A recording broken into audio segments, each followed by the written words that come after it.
Hello and welcome into the starters. I'm Dave. That's Simon and George. How's it going, boys? Living the dream. Let's go. All right. Be sure to follow us on Instagram, X, TikTok, and YouTube at the starters 690. And let's go. You ready, guys? Ready to go? Yes, Let's do sir. it. All right, let's roll. Question number one brought to you by Billy K's Burgers. Billy K's. Great burgers, great poutines, great hot dogs. I don't think you go wrong with anything on their menu. Great subs. Just go out there and check them out. There's I like the one in Vaudreuil, and it's absolutely delicious. So check them out on Instagram at Billy K's Burgers. You can't go wrong. All right, guys. So as we all thought Jake Evans might be dealt. We weren't sure. There was uncertainty.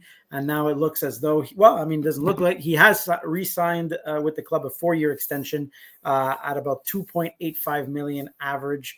I just want to know, how would you rate Jake Evans' deal out of 10? It's a pretty good deal, Dave. I was ready without question to move on from the player. But like everybody else, I thought it'd be like 3.5, 3.75, maybe even up to $4 million, depending on he finishes off the season very well. They get into the postseason. He gets dealt somewhere, and he has a good postseason. Did not expect the number to be below $3 million. I think the young man just said, you know what? I'll take the stability. I'll take the role. Great city to live in. Super hockey market. So I got to rate this. No deals ever at 10. But this has to be as close as to a 10 as can. It's just, look, the cap going up in the next couple of years, cap will go up forever. That's the reality, right? Mm-hmm. ESPN, 4 nations, here comes the World Cup, some more exposure coming out of the Olympics, stars in major markets. The game is healthy. It's going to be like the other sports. It'll continue to go up. There'll be some nice little bounces. So I'm talking in 4 years from now, how hard is it to dump a $2.85 million contract? It's probably the equivalent to a contract that's below $2 million right now. So Ken Hughes did a great job by putting a number and standing firm. And Jake Evans, I guess in a world that's driven by money, decided to take a lot less money, because I think he left about $650 a year on the table. You times that by 4 years, that's a lot of money, but he said forget it. So good on Jake. George? Well, the first thing that stands out is no tariffs on that salary. So that's interesting. But look, Jake Evans, only in Montreal do we get this excited about a fourth-line center. No knock against Jake Evans. But he's having a career year and he's got 28 points. I get it. He's a penalty-killing dynamo. I love his game. I'm not going to knock him, but I think that's the right price. I'm going to give it a solid 8.5, but I don't think it's a 10, because I think if any team had given more, they're overpaying for Jake Evans. I think that's really the sweet spot.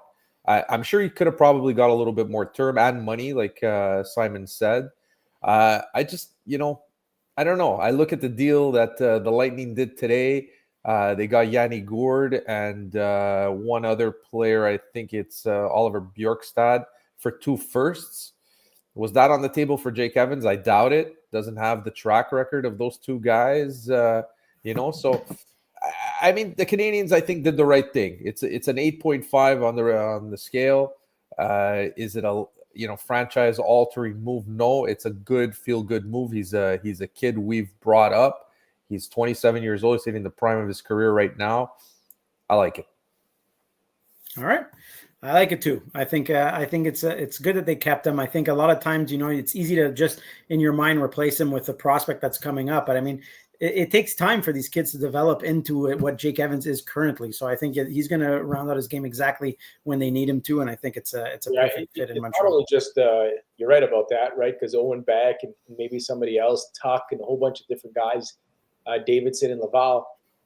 But, I always thought that if you want another Jake Evans, go in free agency and go out and get another Jake Evans if you're that desperate for him.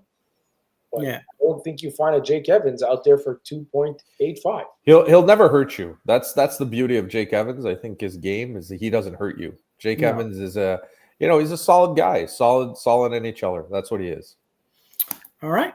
We'll move on to question number 2, brought to you by Cunningham's Pub. Cunningham's Pub has some good live music coming up on Friday and Saturday. Jando's there, so check him out. It's always a good time at Cunningham's Pub.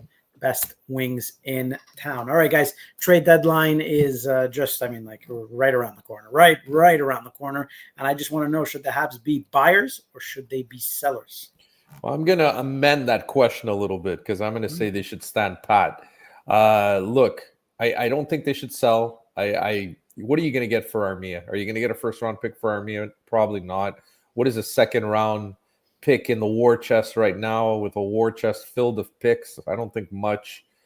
Savard, you lose Savard, that's a big piece on that defense, given the minutes he plays and how he insulates, some of the more offensive minded defensemen, a la Lane Hudson. I think you just, unless a deal comes by where, you're getting Elias Pettersson for pennies on the dollar, you stand pat. I mean, if Vancouver calls and says, listen, we're ready to trade you Elias Pettersson for, I don't know, I insert name here. I won't start any rumors. I listen, I do it. I make the deal and I suddenly become a buyer and I try to improve the team. But I'm not giving up futures for rental players for a team that's struggling to make that last spot. What I do though, however, is give this core a chance to make the playoffs by keeping the team together. And they re-signed, I think the first step was re-signing Jake Evans. I think the second step is just keeping the guys that are there, unless I get blown away. Unless, somebody's going to give me a first-round pick for Dvorak, or somebody's going to give me, a first-round mid 15, 16, 17 pick for Savard. I'm not moving any of these guys unless I'm blown away. That's it. Fair enough. Simon? I think they'll probably be buyers. I just, Dvorak for a fourth, for what? No. Dvorak for a third, for what? You have enough draft picks. Why would you want to, send that message through your locker room that, hey, guys, Vegas had you pegged for 76 points. That's about 24 points or whatever, or 15 points or whatever it is out of a playoff spot, whatever that magical number will be. And to reward you, I got rid of Dvorak. For what? Savard, I'm not as high as George is. I from the six defensemen, I think he's the one that if you were to part ways with him, I don't think they would miss a beat. But again, if you get somebody better than Savard to come in through the door, sure. And Armia's a good player, quality player. He'll be in the NHL for several more years. If he walks on July 1st, it's the price of doing business. So I think there's a much better chance of them being buyers between now and the deadline. Maybe some NHL blue line depth. Can you find the rental at 2C?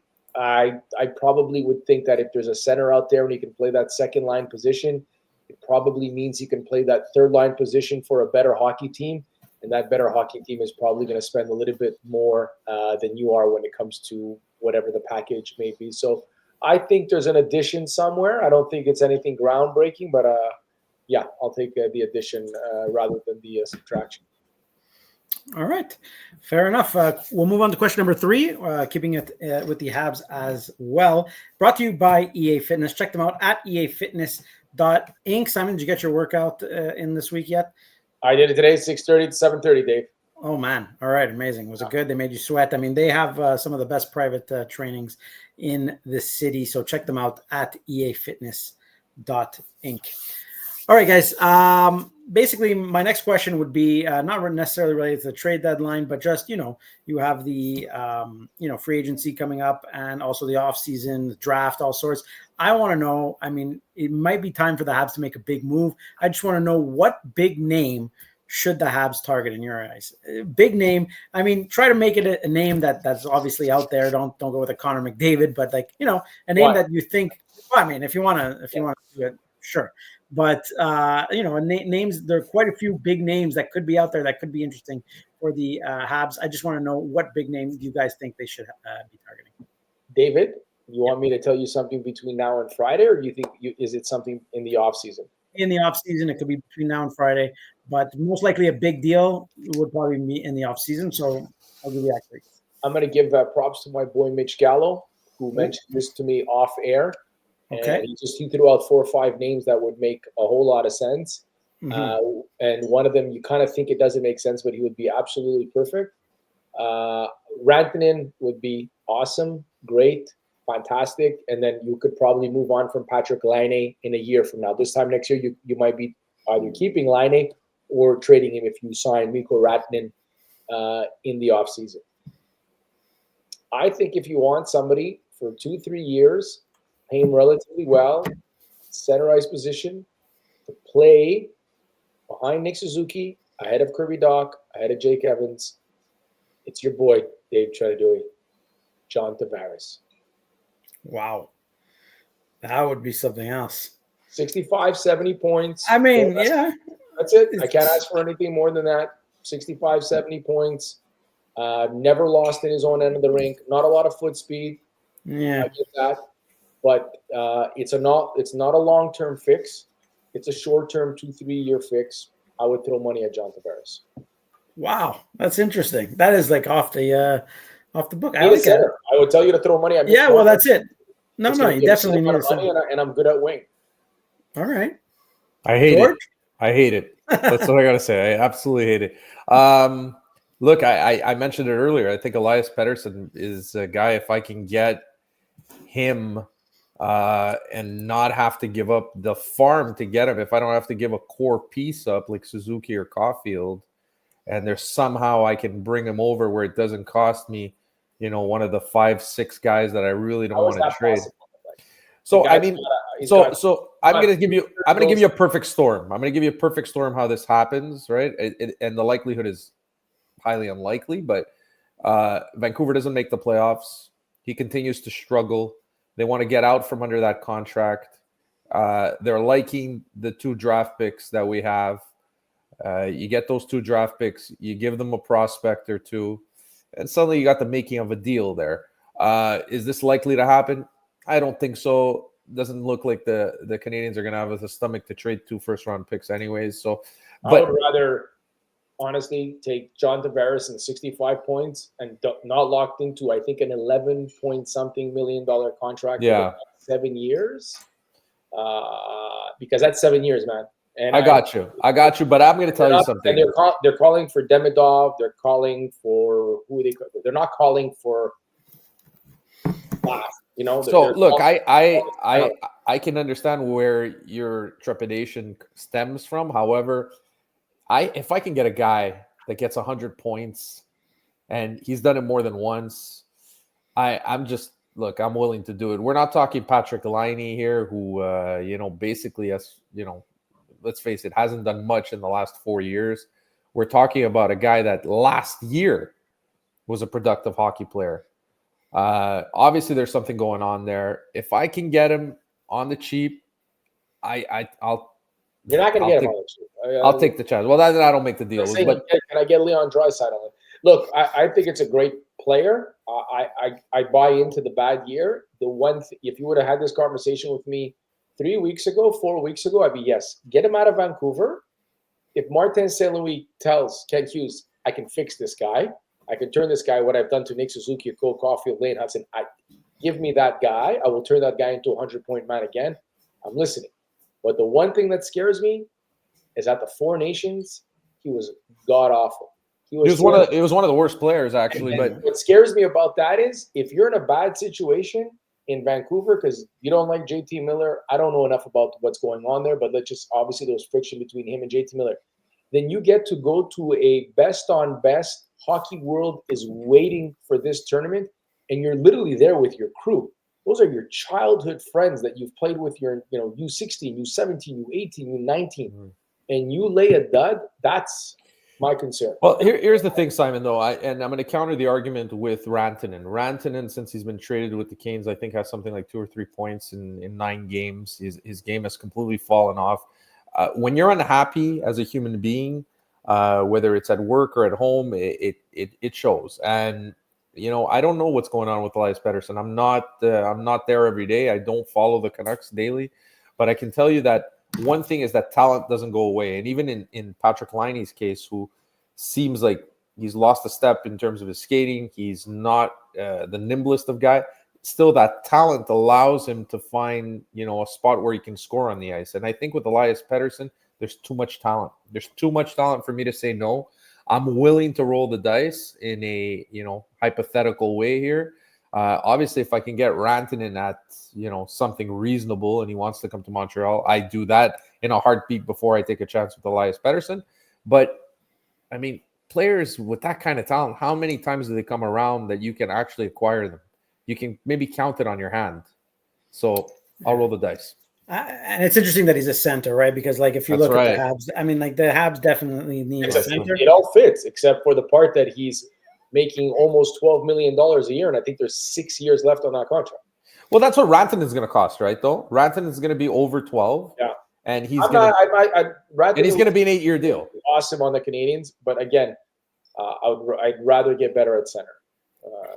That's all. Rantanen would be absolutely incredible, but again, he's going to want to be the highest paid. There's a chance that he says, "I want to be the highest paid winger in NHL history," and then Mitch Marner is going to say, "I want to be the highest paid player in NHL, highest paid winger in NHL history." So, and they're both likely to happen. I would tell you, could be. That's why likely to happen. You look at Donato in Chicago; he's got 22 goals. He plays center. I'll take a stopgap until I'll take a Matt Duchene. I think is a UFA. Like, I'd rather go down that road and not break the bank. Because don't forget, if Pettersson sucks, you're stuck. And you're stuck. You're stuck. It's 100%. You're stuck. Slav, Suzuki, and Cole Caulfield and Lane. Lane's going to get a deal too. But just go with the guys that are hovering around the $8 million mark. You brought in a guy making like $4 more million more than us, and this guy's laying an egg. I'm gonna make one final argument though, Simon. When's the last time we saw a guy 100 points? Never. The guy just disappeared and never regained form. I mean, it doesn't. That doesn't happen often. I get that, but I'd have to think about it. But you're right, an incredible amount of talent. But George, there's been no signs of life. And the thing that freaked me out was Four Nations. He went there and he was terrible. He couldn't get up for the Finland game. You saw the Kachucks play against Canada. Like, did you see what those guys did against Canada? Like, those guys were like all in. This guy should have been all in at least during the Finnish game, and he wasn't. Yeah. Well, that's interesting. I like your John Tavares take. I think that's an interesting take. There you go.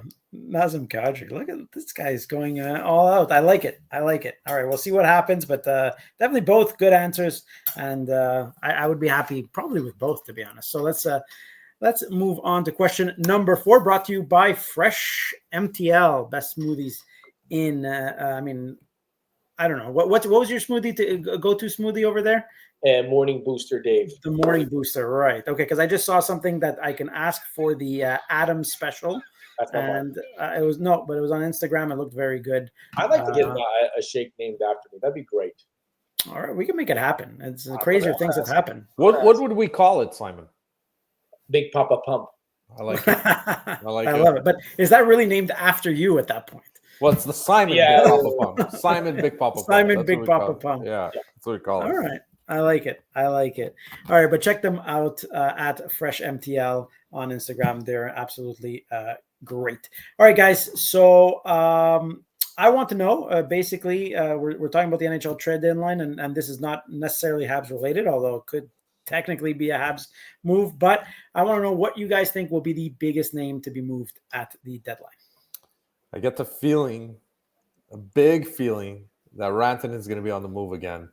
And, I just think the owner there, Tom Dundon, he doesn't have the stomach to lose two premier players to free agency after coughing up, I don't know how many prospects and how many players to get them, with Jake Gensel leaving last year and Rantanen, not looking like he's interested in signing a contract. And I don't know how much does Carolina really want to spend on Rantanen? Do they want to make him the highest paid winger ever, like Simon said?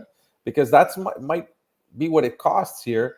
And I get the feeling that if you go to Las Vegas, or you go to the Dallas Stars, or you go to the Edmonton Oilers, or even another team that's at the top of the standings, and you tell them, I got Rantanen for you, I think they're pretty much ready to trade you pretty much any prospect and any draft pick you want. Maybe a couple of stopgap players for the playoffs as well. I get the feeling Carolina might make this move. That might be the one that we're going to see, is Rantanen on the move again. There's whispers about it. it just makes too much sense for it not to happen. All right. I think there's going to be a lot of player movement. I just don't know if there's going to be any, like, is Brock Nelson a massive name? Bo Horvat, maybe Brock Besser in Vancouver as well. They're going to blow up the whole damn thing. I think I'll just give you a very good player, kind of like Jake Gensel last year, puts up very good numbers, not earth-shattering, but a quality hockey player.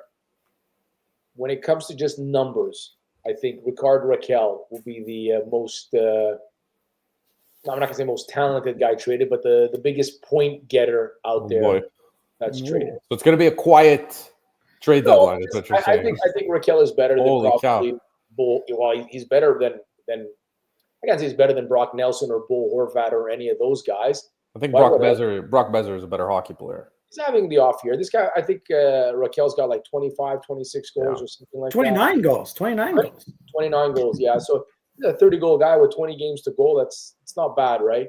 I think there's going to be a lot of player movement, but I mean, love to see, not that I'd love to see Ratton move or anything like that. I just don't see that happening.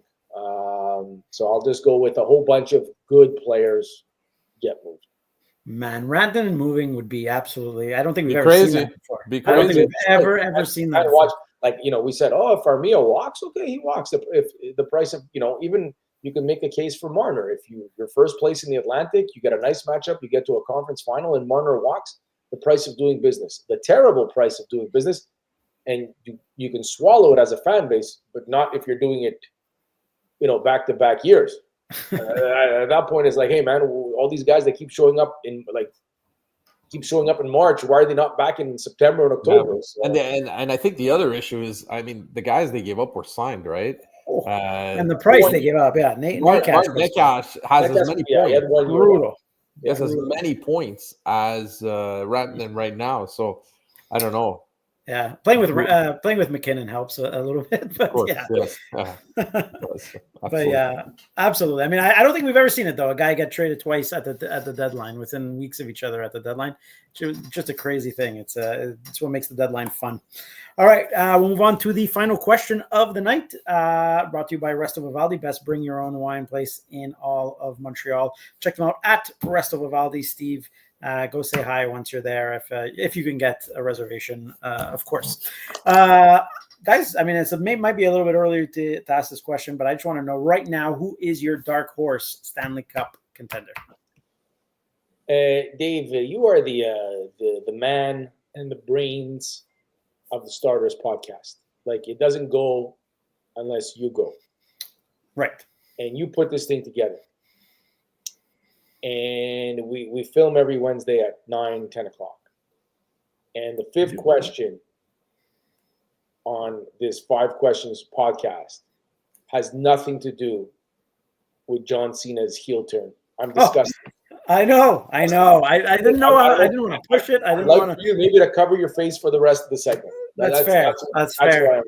Arguably the greatest, if maybe the second greatest heel turn in WWE history. Oh, it was and my boy Dave Trenadui sitting there telling me, "Tell me about a dark horse." All right, Dave, I'll give you a dark horse. Sorry. I'm going to give you I don't think they're a dark horse. I think they're just playing ridiculous since the Four Nations. A lot of noise. I think Kachuk will come back, and Florida's a great story. The Capitals as well. Devils looking. Jack Hughes can't really give you that anymore. Carolina not ideal. Can I say the Tampa Bay Lightning, who are always winning the Stanley Cup, or seems like they're going to? So look, man, just this is a hockey club. Like, say what you want, Steven Stamkos, we love you. We will be there when you're the first ballot Hall of Famer. We'll give you a jacket. We're going to retire your number. But for right now, that's the door. You can take it. You can take the door, and we'll figure out where we'll get goals and where we'll get players. And it's just, man, they make moves that look good. They make moves that work. And I love the fact Hedman, I don't know if he's on his back 9, but he's probably like on the hole number 13 or 14 now. Same thing with Kucherov. And they continue to just plug and play. Middle finger to first-round picks. They don't care. It's a pick inside, between 24 and 31 or 25 and 32, whatever. Are they really a dark horse? I don't know. But I'll just go with very quietly when we're all talking about the great season the Jets are having. At the beginning of the year, I took the Rangers and the Avalanche. I guess I could still say the Avalanche because I believe they're in a wild card spot right now or somewhere along those lines. I think they're in the 7th spot. So pick whatever, but I'll just say Lightning, and they're not really a dark horse. All right, I like it. George? Fair enough. You kick them in the nuts, and you hit them with the belt. I know. We're going to get to it, to be honest. George, I might even just scrap the question here, but no, we'll let George answer it. And then revisionist history here, boys. If you guys remember last year, I decided to go with the Edmonton Oilers as my Stanley Cup champion, and they came within 1 goal of such a big task. 2 goals. 2 goals, yes, if you will. I'm going to say this year, the Dark Horse team is the team I chose last year to be playing the Edmonton Oilers, the Toronto Maple Leafs. I just think can't be a dark horse when you're in first place in the Atlantic. You picked the Tampa Bay Lightning. I mean, that's third. I'm going to say 3 points back of the. Yeah, but nobody's expecting. I think nobody's expecting the Toronto Maple Leafs to win here. Everybody thinks they're going to choke at some point in the first. They got to, round, especially if they face Tampa. No, especially if they face Tampa. But I'm going to say, Lightning, Panthers, and the Leafs. 2 of those 3 teams are going to play each other. Yeah. One of them is going to lose. It's going to be a terrible season, and they're going to be a quality. Yeah. So I'm going to say the Toronto Maple Leafs. Who you're right. If we go, definition, dark horse would be a stretch. I think so. Also for the Tampa Bay Lightning, that would be a stretch, dark horse. But I'm going to say there's too much talent on this team for them not to win something at some point. At least get to a cup. The path seems a little bit easier this year for me in the East, I find. So I'm going to say, because look, New Jersey just lost a huge player in Jack Hughes. I think that almost eliminates New Jersey as a playoff contender once they're in the big tournament. So I'm gonna say they're not going to do it. I think Tampa Bay, too many moving parts. I don't think they're going to get it done. Florida worries me. They're really good. They could do it, but I'm not liking Washington. The wild card teams, whoever gets the defending Stanley Cup champion, George. Very well done. I hear you. I'm going to say though the Toronto Maple Leafs. They get it done this year. I like it. All right, guys. Okay. I mean, I was a Cena guy throughout high school. I had the I had the jorts. I had the word life spinning necklace. I had the belt. The belt was actually the TSN 690 Friendships at a TSN hockey team, and my spinning belt was the player of the game thing. So award. I believe Mitch Gallo award. Mitch Gallo has that. it somewhere. I am a huge John Cena fan. I absolutely love them, and that was absolute cinema on the weekend. I absolutely loved it. I loved every moment of it. It's rare that a guy never turns heel. So heel turn this late is just. I can tell you, I always found John Cena to be the just very ordinary type wrestler for me. But when I saw the movie, I can't remember the name. I forgot with LeBron and Bill Hader. Yes, what is that called? And Amy Schumer. Schumer, yeah. When that turned me into a Cena fan. Yeah, it was an amazing movie. And it just I instantly became a John Cena fan, and I can tell you the heel turn, I'm all about it. I can't wait to see where they go with this. There's so many different ways they can go with this. So I'm just amazed that, like, I asked Mitch Gallo on 690. I said, dude, did anybody sniff this out? Anybody see it coming? Like, the people, was there a hint about it? Or like, yeah. He's like, nobody, not a soul, not a tweet, nothing. It was fantastic. When The Rock went to 3, then he did a 2. Is there one more? Is there one more coming, Dave? Who knows? I don't know. I don't know what that. I mean, it's telegraphed very well, and it's written really, really well. I don't know. Where's my boy Roman Reigns? Well, that's the one, right? That could be that. That could be it right there. We don't really know, but Cena, I mean, he's awesome. He was a very, very good rapper, and who actually had the respect of a lot of his peers before he obviously turned to wrestling. And he was also, I mean, he's granted more Make-A-Wish wishes than anyone in history. They said that he did a Make-A-Wish backstage an hour before he went out there. So imagine making wish come true, and then absolutely turning heel. I love it. Where is Goldust in all this? Where's his brother? He's still in the other one, AEW. He's in the other, so I don't think he's going to come for it. But that would be cool too to see it. But Ricky Stanicki. That's all I got to say. Ricky Stanicki. That's his name. That's the name, right? Ricky Stanicki. Ricky Stanicki. That's all I got. That's Goldberg's name now. No. John Cena. That was John. Yeah, it's John Cena's name. Oh, in the Bill Hader movie, the character. Ricky Stanicki. So that's all I got. All right. Love it. All right, so who's going to turn heel out of the three of us? I mean, we'll have to stay tuned for that one. But thanks, guys. Don't be sure to check us out at the Starters 690. Be sure to listen to Simon and Joey on the weekend, Saturdays, Sundays, 10 to noon on TSN 690, and give us a follow. Thanks, guys. Ciao, boys. Good night.